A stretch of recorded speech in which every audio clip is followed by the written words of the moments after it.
Tone 618 ఇది అతిపెద్ద super massive black hole. ఇది మన భూమి నుండి 18.2 బిలియన్ లైట్ ఇయర్స్ దూరంలో ఉంది. మన సూర్యుని కంటే 40.7 బిలియన్ టైమ్స్ ఎక్కువ మాస్ని కలిగి ఉంది. దీని పరిమాణం మన సోలార్ సిస్టమ్ కంటే 40 రెట్లు పెద్దగా ఉంటుంది.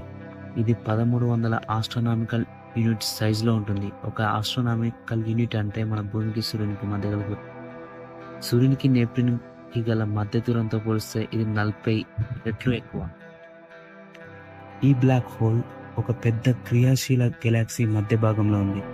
తన చుట్టూ ఉండే నక్షత్రాలు, మేఘాలు పదార్థాన్ని తనలోకి లాగేసుకుంటుంది. టోన్ 618 బ్లాక్ హోల్ చుట్టూ అపారమైన హైమన్ ఆల్ఫా అనే నెబ్యులా ఉంది. దీని యొక్క వ్యాసం 3,20,000 కాంతి సంవత్సరాల దూరం. ఇది చాలా పెద్దది. ఇది మన గెలాక్సీ అయిన మిల్కీవే కంటే 2 రెట్లు ఎక్కువ పరిమాణం కలిగి ఉంటుంది.